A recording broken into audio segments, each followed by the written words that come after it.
예, 식구님 여러분 반갑습니다. 오늘은 또 겨울인데 비가 오고 있습니다. 성령의 단비가 아마 이렇게 표현을 할 겁니다. 신앙적으로는 오늘 우리는 신령과 진리에 의한 영계와 지상계 천일국 지도자 40일 특별 수련회에 대해서 말씀을 나누려고 합니다. 지난 월요일 18일 날 시작이 되어서 어제까지 6일 수련회를 실시하여 오늘 7일째를 맞이하게 되었습니다. 오늘 밤에는 쉬고 또 내일 월요일부터 저녁 7시부터 1시간 정도 말씀이 있게 됩니다. 오늘은 우리 식구님들 아직도 이 수련에 대해서 잘 알지 못하시는 우리 식구님들에 대해서 조금 소개를 하려고 이 시간을 갖게 되었습니다.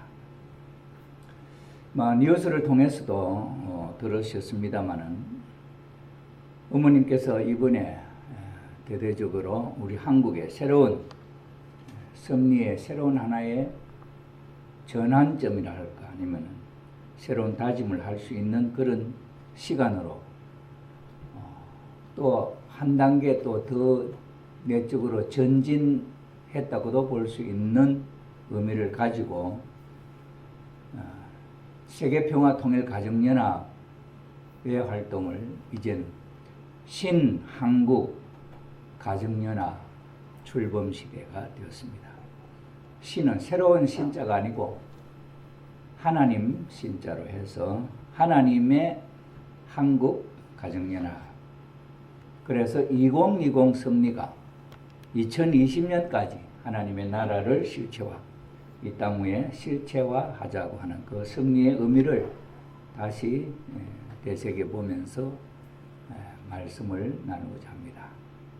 어머님께서 지난번 모임에 전국 공직자들 모임에서 2020년까지 국가 복귀를 할 수 있느냐 이렇게 질문을 하셨는데 확실하게 믿음을 갖고 신념을 갖고 할 수 있다 이렇게 답을 못했습니다. 몇 명이 답을 참 슬프게 했습니다만은 참 어머님도 걱정을 하시고 그렇게 말씀을 하셨습니다.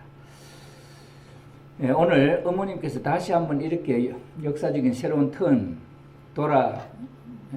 도는 한 그런 어떤 의미를 또는 하나의 매듭을 설정해 주신 의미를 다시 한번 생각을 해보고자 합니다.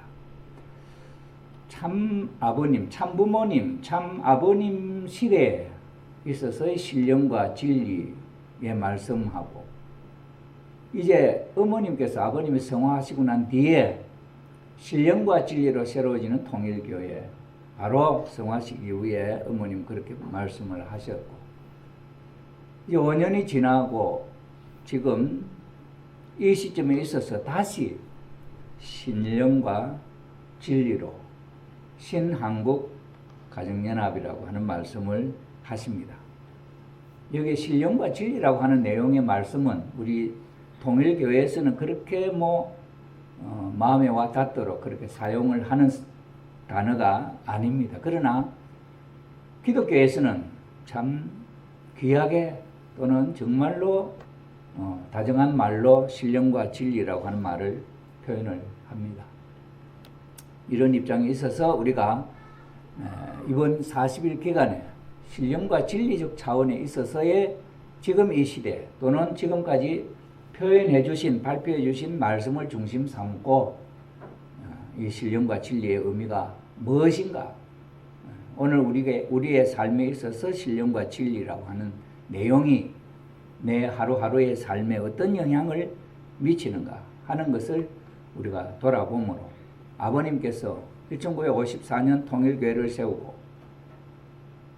60년의 세월이 흘러온 과정에 돌아보면서 아직도 나와 함께 천일국에 들어갈 사람이 보이지 않는다 하는 안타까운 말씀을 하시고 성화를 하셨습니다.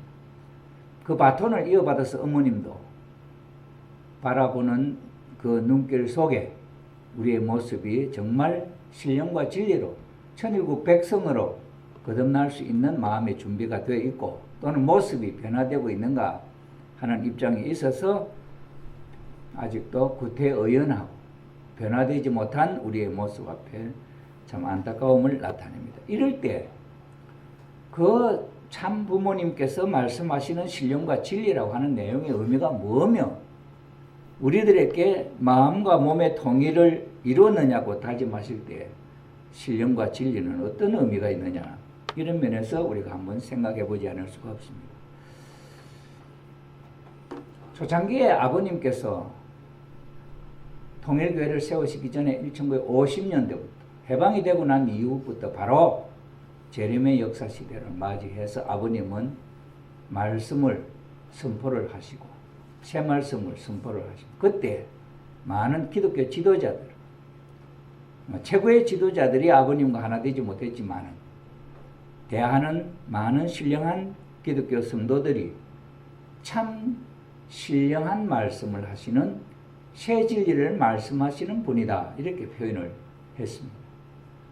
이때 아버님이 신령과 진리의 말씀을 표현하시고 말씀을 선포하시는 그 의미, 그 내용 속에는 뭐가 담겨져 있었더냐, 지나놓고 보니까 우리는 신령과 진리가 뭔지도 모르고 신령과 진리를 아는 사람들은 아버님을 받아들이지 아니하고 모르는 우리들이 아버님 앞에 불려움 받아가지고 축복을 받고 오늘 천일국에 정말 우리가 입적 축복을 받고 천일국 백성이 된 오늘 이 시점에 있어서 우리를 돌이켜보고 아버님의 말씀을 돌이켜보니까 그 당시에 아버님은 신령과 진리의 말씀을 펼치실 때 그 목적은 예수님이 하나님의 독생자로 오셨다고 하는, 예수님을 하나님의 독생자로 맞이하지 못하고 십자가에 달아 죽인 이스라엘 유대민족의 그 역사적인 흐름에 대한 내용들을 하나하나 새롭게 소개를 해서 예수님이야말로 하나님의 독생자이시다. 그리고 그 예수님이 독생자로 오셔서 독생녀를 맞이해서 후아담으로 오셔서 후해와를 맞이해서 어린 양 잔치를 하고 싶었던 소원을 이루려고 하셨다. 옛날에 에덴 동산에 하나님이 아담과 해와를 창조하신 목적이 성장해서 제2 축복 번식하라고 하신 그 축복을 이루어 천지 모든 만물을 다스리는 주인이 되어야 했었는데 타락함으로 말미암아 그걸 잃어버렸어요. 자신도 완성의 실체가 되지 못하고 선의 실체가 악한 실체로 변화되어 버렸어요. 그러니 이것이 복귀 섭리에 의해서 하나님은 다시 잃어버린 인간의 그 본성을 회복하는 역사를 해오셨다. 다시 재창조할 수가 없어요. 영원하신 하나님, 유일무이하신 하나님, 절대불변의 하나님께서 세우신 창조 원리에 의해서 나타난 실체 아담과 해와를 없는 것으로 무시해버리고 다시 창조할 수는 없다. 왜? 영원한 대상으로 창조했기 때문에. 그래서 하나님은 그 타락한 인간 아담 해와를 다시 본래의 모습으로 복귀하시려고 하는 섭리를 해오셨는데 그 섭리에는 탕감이라고 하는 내용을 가지고 잃어버린 그 내용을 그대로 재현시켜서 잘못된 것을 수습하는, 다시 복귀하는, 회복하는 그런 섭리가 있었다.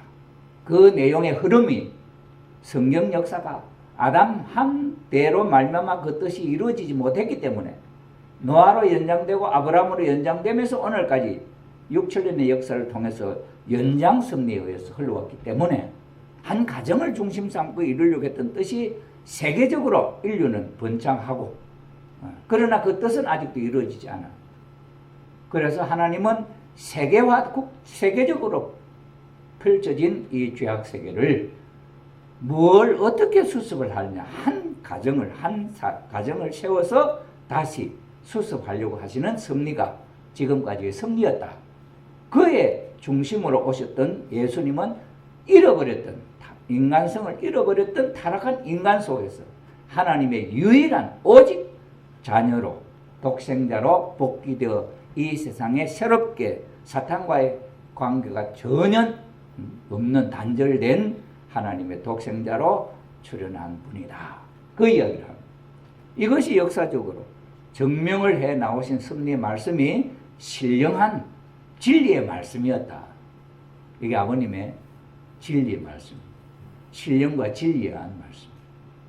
그 때를 가지고 아버님은 어린 양잔치 성원식을 하시고 어머님을 맞이해서 참 가정으로서 복귀 섭리, 구원 섭리 역사를 축복을 통해서 해 나오셔 사탄에게 빼앗겨 버렸던 모든 권위, 이 피조세계를 창조하시고 몽땅 인간에게 축복해 주신 그 모든 축복권을 잃어버렸던 것을 하나하나 찾아 세우셔서, 그래서 그것은 의식과 선포에 대한 내용을 살펴보면은 자세하게 나와 있지.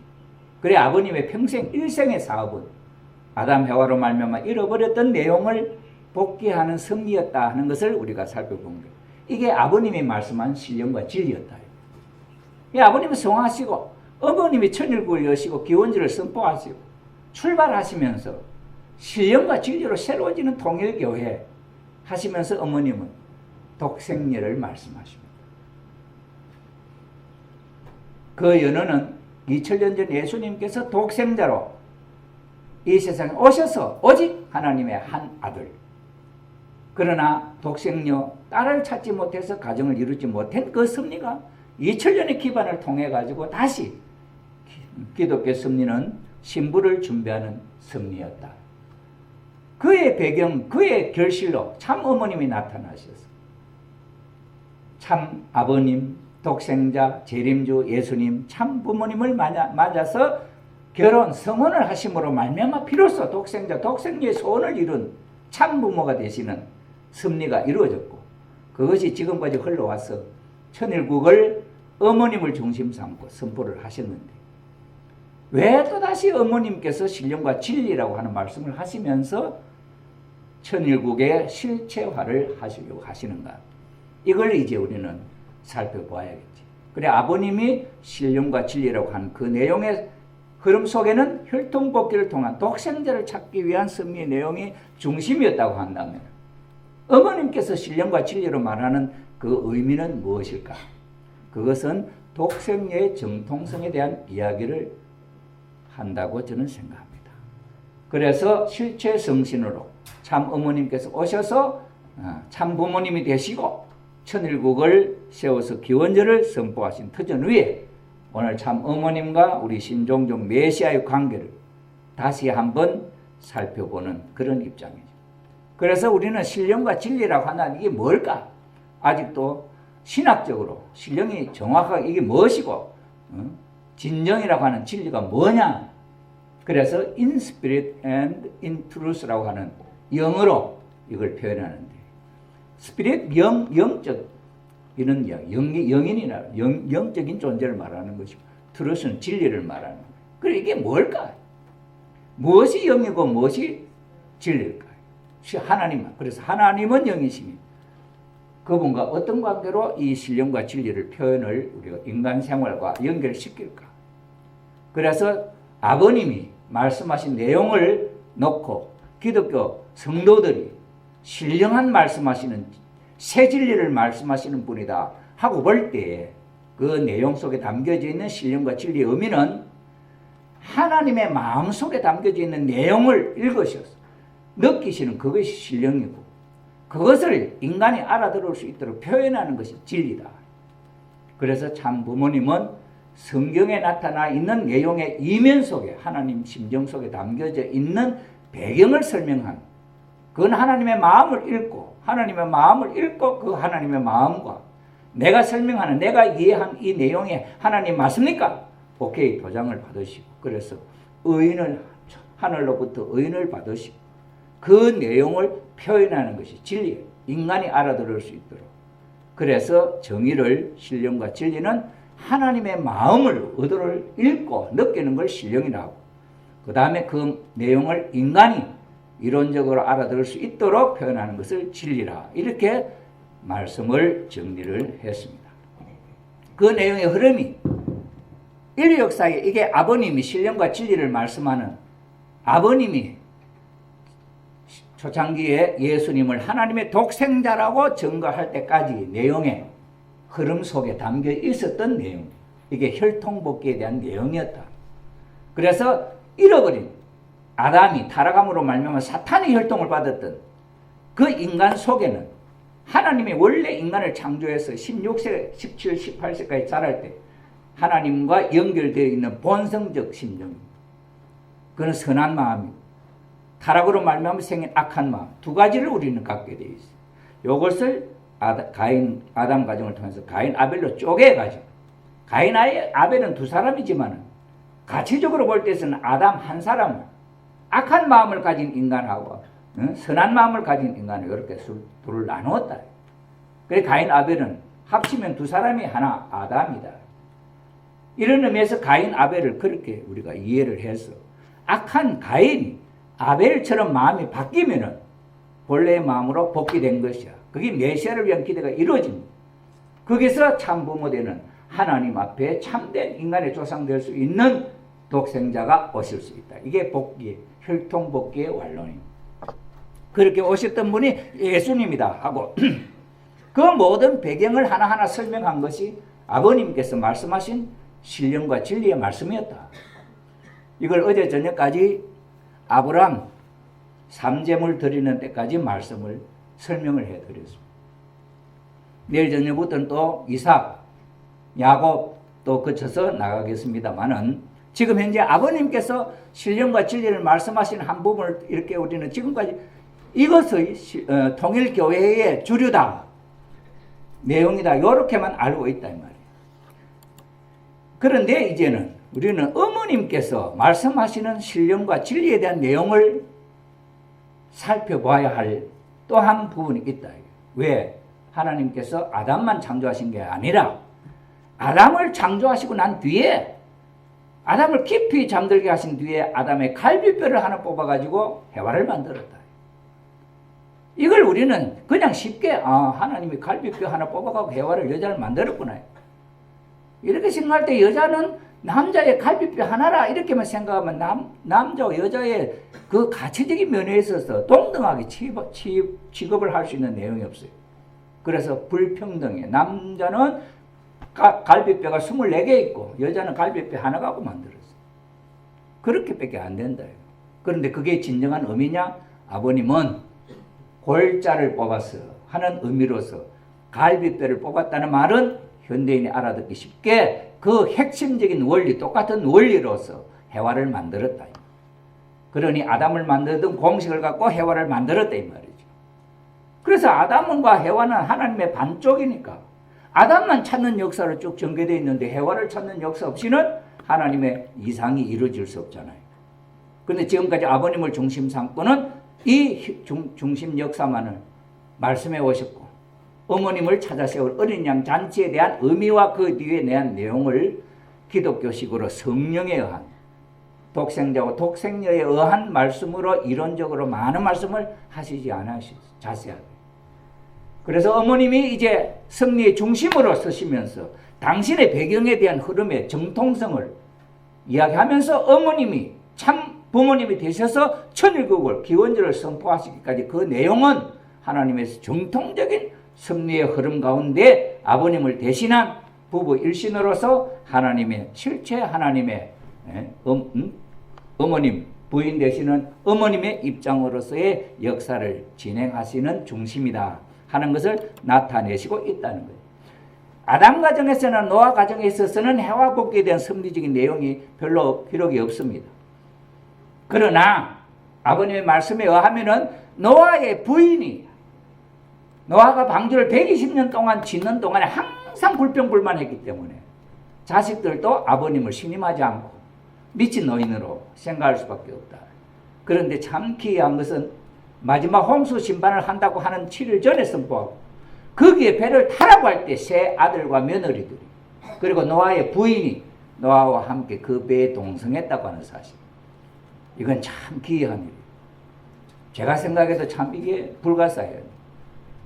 그런데 이 8 식구가 노아의 방주에 타고 모든 인류는 아무도 안 탔어요. 그 함이 아버지의 벌거벗은 모습을 보고 부끄러워서 하체를 덮었다 하는 이 사건으로 이 모든 작품이 실패로 돌아가게 되어버렸다. 인류를 다 멸망시켜 버렸지만 함의 실수로 말미암아 하나님의 복귀 섭리가 이루어질 수 없는 연장 섭리를 갖게 돼요. 그 다음에 나타나는 인물이 아브라함의 부인 사라로 말미암아 이제 해와가 타락했던 그 과정을 복귀하는 노정이 나타납니다. 여기서부터 후해와 복귀의 과정은 어떻게 되어 있느냐? 이것이 혈통복귀를 통한 후해와 복귀를 위한 통한 섭리적인 배경 속에 후해와 독생녀가 나타날 수 있는 심정적 배경, 이것이 연결되어 있는데 지금까지 우리는 그런 입장에서 이 섭리의 역사를 조명하지 않았기 때문에 오늘 이 시점에 신령과 진리로 새로워지는 신한국가정협회라고 하는 입장에 있어서 우리는 참 어머님의 그 위상과 섭리적으로 이루어 나가시는 그 내용을 다시 하나하나 살펴보지 않을 수 없는 거죠. 그래서 아브라함의 부인 사라, 이삭의 부인 리브가, 그 다음에 유다의 부인으로 다말이 며느리였지만 부인 입장에 있어서 자녀를 낳아서 혈통복귀에 매듭을 짓어 베레스와 세라라고. 이 내용들이 여인들이 어떤 마음으로 어떤 잃어버린 해와가 타락함으로 말미암아 잃어버렸던 내용을 구체적으로 복귀하는 1:1 탕감 조건으로 복귀하는 조건을 세웠나, 이것이 혈통복귀의 장자복귀와 똑같은 의미를 갖고 있는 거예요. 이래서 유다 다말이 자기의 체면을, 자기의 죽음, 목숨을 개의치 않고 축복의 혈통을 유지하려고 했던 그 내용과, 그 다음에 요셉과 마리아가 결정적으로 해와가 에덴 동산에서 먹으면 죽는다 하는 그 선악과를 따먹으므로 말미암아 사탄의 자식이 이 세상에 태어날 수밖에 없는데, 혈통복귀를 통해서 준비한 장자복귀가 된 베레스의 후손 가운데 하나님의 아들이 태어날 수 있는, 이미 하나님의 아들 씨를 보관하고 하나님은 줄 어디든 심을 수 있는 조건을 갖추고 있는데, 그 아들을 낳을 어머니가 타락한 해와를 복귀한 입장에 서지 않고는 심을 수가 없잖아요. 그래서 마리아는 그런 면에 있어서 타락한 해와를 완전 복귀하는 처녀의 몸으로, 이래서 그 복종을 통해서 태어난 예수님이 하나님의 독생자였고, 그 예수님 독생자를 낳을 수 있는 마리아의 그 업적은 타락한 해와를 100% 완전히 복귀한 입장에 세워지기 때문에 그 터전 위에 마리아, 그 성리적인 터전 위에 독생녀도 이 땅에 태어날 수 있다. 그러나 예수님 때에 독생녀를 찾지 못했다. 그래서 2000년 지난 오늘 참부모님을 통해서 후 아담으로 오신 참부모, 참아버님이 후해와로 독생녀로 태어난 하나님이 이 땅에 준비한 독생녀 신부 후해와 참어머님을 만나서 성원잔치를 한 것이 예수님의 어린 양 잔치, 이것이 실체 성신으로 이 세상에 나타나서 참부모님이, 인류의 참부모님이 될 수 있었던 역사적인 배경이요 정통성이었다. 예수님은 이걸 이루지 못했잖아요. 성신을 찾지 못했기 때문에. 그래서 참아버님이 참어머님을 세워서 참가정을 이루시고 자녀가 생겨나므로 이 성원식을 통해서 참가정이 생겨나게 된 이 원칙을 가지고 축복 결혼식을 통해서 인류를 구원하는 섭리를 이 땅에 해오시고 있다 하는 내용이죠. 그래서 이러한 섭리적인 배경 속에 아버님이 재림주님일 수밖에 없는 개인적으로 하늘이 준비한 생애노정이 있었듯이 어머님이 독생녀 후해와로 이 세상에 하나님 섭리 가운데 나타날 수 있는 섭리적인 배경이, 태어남에 대한 배경이 아버님의 말씀과 하나님의 뜻을 중심 삼고 엮어져 있는 내용이, 어머님은 독생녀요 후해와이시고 인류의 참 어머님으로 오신 분이라고 하는 내용을 소개하는 거죠. 이러한 자신만만한 이러한 섭리적인 배경을 잘 아시는 어머님도 아버님이 이러한 섭리의 배경을 잘 아시는 아버님이었기 때문에 예수님을 하나님의 독생자로 증거를 하고 그 섭리를, 그 사명을 다하지 못한 내용을 다시 이어가시는 분이 재림 주님이시다. 예수님이 이루고 싶었던 내용을 다시 이어가는 분. 예수님이 찾고 싶었던 그 성신을 대신해서 찾아서 하나님의 가정을 이루신 분, 참부모님이시다. 이런 섭리적인 배경을 갖고 천일국이 선포되었기 때문에 그 천일국은 이름만이 천일국이 아니라 하나님이 실제 인간을 쓰시고 이제는 아버님과 어머님의 몸을 쓰시고 실제로 이제 하나님이 나타나시는, 이전에는 하나님의 모양이 없어요. 얼굴이 없어요. 그런데 이제는 아버님의 얼굴로 쓰시고 실체를 쓰시고 하나님이 나타나셔서 부부의 기쁨도 느끼시고 이제 실제 이 지상을 다스리시는 만왕의 왕 진성덕 황제가 되셨다 하는 사실. 이렇기 때문에 2020 섭리는 그냥 목표가 아닌 하나님이 만왕의 왕의 주권을 잡으시고 실제로 이 땅 위에 역사를 펼쳐서 하나님의 나라를 이루려고 하는 것이기 때문에 우리의 마음 가운데 이러한 신종종 메시아, 하나님의 종종 메시아로서 이러한 확신이 우리 마음속에 정리가 된다면 우리는 간접적으로 아버님께서 닦아놓으신 이 모든 내용을 상속받아서 하나님의 나라의 신종족 메시아로서 그 권위를 나타낼 수 있다고 하는 확실한 신념이 필요합니다. 그래서 오늘 신령과 진리에 의한 영계라고 하는 이유는 지금까지 축복받아 우리 조상님들 이번 40일 특별기간에 저녁 7시부터 이 자리에 참석하셔서 그 다음에 이 합천을 중심 삼고 도회 생활을 했던 많은 의로운 성인들 초청을 해서 이 말씀을 함께 듣게 합니다. 그래서 마지막 2020 섭리를 이제는 지상에 있는 우리만의 책임이 아닌 영계에 있는 우리 조상들도 우리와 함께 이 뜻을 기필코 이루어드려야 할 마지막 입장이기 때문에 이 한국이 섭리의 중심국가, 아버지 국가로서 하나님의 나라를 세운 데서의 그 체면을 유지할 수 있고 실천을 할 수 있는 하나님의 자녀로 우리가 정말 큰 공을 세울 수 있는 우리가 될 것이냐 하는 문제는 우리 스스로의 마음의 결심에 달렸다 하는 사실을 생각할 수가 있겠습니다. 그래서 영계와 지상계, 천일국 지도자라. 그래서 천일국 지도자라는 축복 가정들, 신종종 메시아를 의미하지요. 지도자 40일 특별 수련회 기간을 마련해서 어머님의 당부하시는 신령과 진리의 왕 신한국 가정연합의 신종종 메시아로서의 우리의 입장을 확실히 해서 그 믿음을 갖고 믿고 행하는 곳에는 이루어지지 않는 것이 없다고 그랬습니다. 이 말씀을 따라서 우리는 그러한 입장에 있어서 우리 스스로를 정립하고 이번 기간에 정말 이 합천에서 우리 축복 중심 가정들이 신종종 메시아의 책임을 다할 수 있는 우리 식구님들이 되어주기를 부탁을 드리고 저녁 7시부터 1월 26일까지 40일 동안에 참여하셔서 여러분들이 이번에 이 말씀에 함께 동참해 주시면 여러분의 축복받은 조상님들과 함께 귀한 시간이 되겠습니다. 그리고 지금까지 듣지 못했던 내용은 녹음을 통해서 우리 카페에 합천교회 카페에 올려놓았습니다. 참고로 들어보시면 되겠습니다. 예, 기도드리겠습니다.